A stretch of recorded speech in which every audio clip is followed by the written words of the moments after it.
Hello, everybody. Sam Davidson here with MEA Worldwide. We are here to give you amazing content, great interviews for all of the new shows that are out right now that you can binge. Today, I have a very special guest, Jessica Francis Dukes, who plays Maya on season 3 of Ozark on Netflix. How are you doing? I'm great. How are you? I'm good. How are you holding up during quarantine? I'm actually holding up really good. I'm learning Zoom. I'm just, kind of thinking about the world and hopefully everybody's, handling this okay. Yeah, I mean, it must have been a disappointing time for you for sure, because the season 3 of Ozark, there was supposed to be a premiere and all this fun stuff to promote it, but unfortunately, that didn't happen. Surprisingly though, it's such a celebration anyway to be on that show. It's such a celebration to watch it and kind of be home with everybody, so you can really like just take in everything. Like you can take in all the social media, all the everything. It's been wonderful. So tell me, were you a fan of the show before you landed this role? Yes, I was a huge fan. I was a big binger. I'd watched season 1 probably in a day. And I remember watching season 2. I think it was like overnight. I didn't sleep. So when I got the audition, I was like, I'm going to watch everything all over again. And when you watched it all over again, did you watch it through a different lens than you did the first time? How were you interpreting it as someone that could potentially be on the show rather than just a spectator?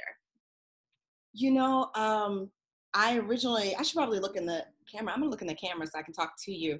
I originally watched it all over again just to like get the style and the feel of it, because those directors and the writers and the DPs and everybody's so specific and so wonderful. So I really wanted to take that in, and then I watched it all over again. But I just watched the FBI scenes and the police moments and things like that I would possibly, as Maya, have seen in a report. So I had a good time. I watched it a lot.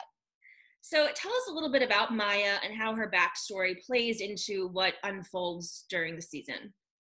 Well, Maya Miller, she's a forensic accountant that works with the FBI, and they bring her in to audit the casino.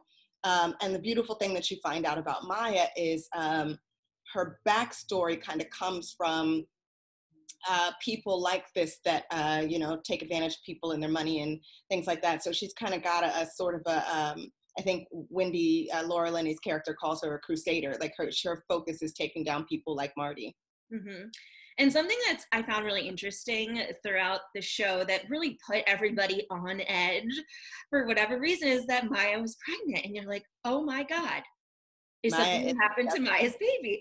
But yeah. spoiler alert, you guys, if you haven't binged this season of Ozark, you might want to tune in and out of this. But Maya, nothing happens. But it's like, did you have any kind of fear that it's like, why is this character pregnant? Like, what was the significance of her being pregnant? I did, every time a script came in, because we didn't get all the scripts at once, so I got I got episode 1 and 2, and then I got 3 and 4. And as I was reading 3 and 4, I was like, oh, wow, okay. All right, let's see where this goes. And, being a fan of the show, I know what happens to babies. So I was like, oh God. And so, episode 5 and 6 came in and they kept on coming. And I was just like, okay, all right, we're good. We're alive. Well, you never know for next season, and hopefully I'm sure there will be one. People are just like binging and absorbing this show so much. Let's talk about how your character dances the line ethically, and how that really plays into who she is, but also her job and why she does the things that she does. Yeah, Maya is a walking representation of good. I think, at least she wants to be that. But I think that when you come into a world where you're dealing with criminals that are also human beings, caught up in this situation, because she knows what the real deal is, or at least she thinks she does. And I think that she has to walk the line, or she is walking the line, of what does good mean? Does good mean doing your job, or does good mean helping? Or does, it's just a fine line. And I think she's left with a lot of decisions and questions that she has to ask herself. Yeah, we'll see what happens. Yeah. And some of your best scenes are with Jason Bateman. That must have been so cool. What was it like working with him as a fan, working with him as a director too? How did all of that work? I actually didn't get a chance to work with him as a director because he did 1 and 2 this year.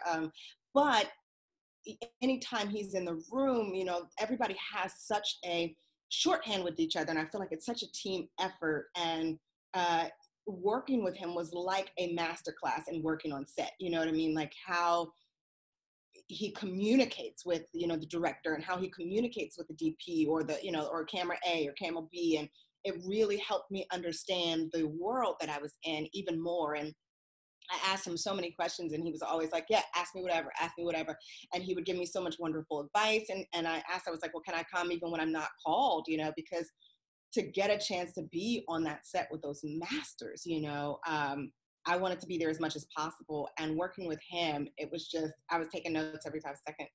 That's amazing. And ironically, I think that you actually you had several cast members that you worked with on Jessica Jones before this. What was that like? And when you guys, got the roles, or you got the role, did you call any of them up, being like, "I'll see you soon" again? I mean, it's kind of crazy.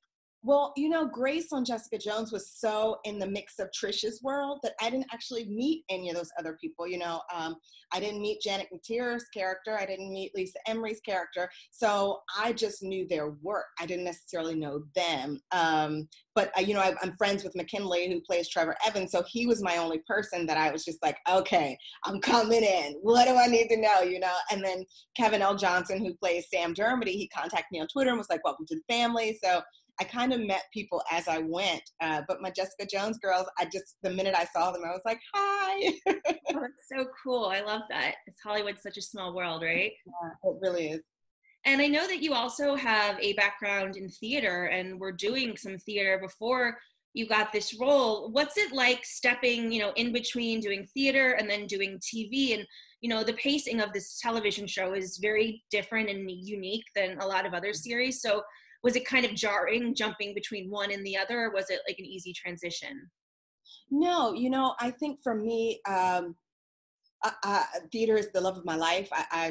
That's what I've been doing forever. And because I had so much prep time, for Ozark, because technically you get your script and, you might have a good 2-3 weeks to go over it and before you actually step on set. And because I had that theater process already ingrained in me, then I just basically made my life into my theater rehearsal. So I had my 6 hours or 8 hours or whatever at home. And, luckily that process was uh, ingrained, because as soon as you step on set, it's time to go. And I was really thankful for it. It wasn't necessarily a shock, more so than just, ready for the races. Yeah, absolutely. And if hopefully, I'm sure like there will be, like I said, a season 4 of Ozark, do you see a way that your character can still be in the mix and, play with these other characters? Yeah, I think I've read so many of the fan theories and all the wonderful, thoughts that the fans are having, and it's really exciting to see what they think. I have my own, my mom has her own, my dad has his own. So, I've got a couple in my head of what's going to happen. I have my top 3 that I would love to happen, but those writers are so good. So there's nothing that I can come up with that's going to be better than anything they got. Really. And anything else you're working on right now that got paused because of quarantine, or things you're hoping to start back up once life goes back to normal, whenever that is going to be? I was lucky. I just was a lucky girl. I finished my show. It closed right on time off Broadway. And literally a couple days later, everybody else closed. So I'm just, thinking about my friends. And, I called all of them that I know personally and was just like, hey, I'm here. What support do you need? Even if it's just call me if you need to talk. Because I know what that's like to be, in the middle of something and something stops. But luckily I wasn't. And I was kind of in the middle of about to take a little bit of a vacation. So my vacation just ended up being inside.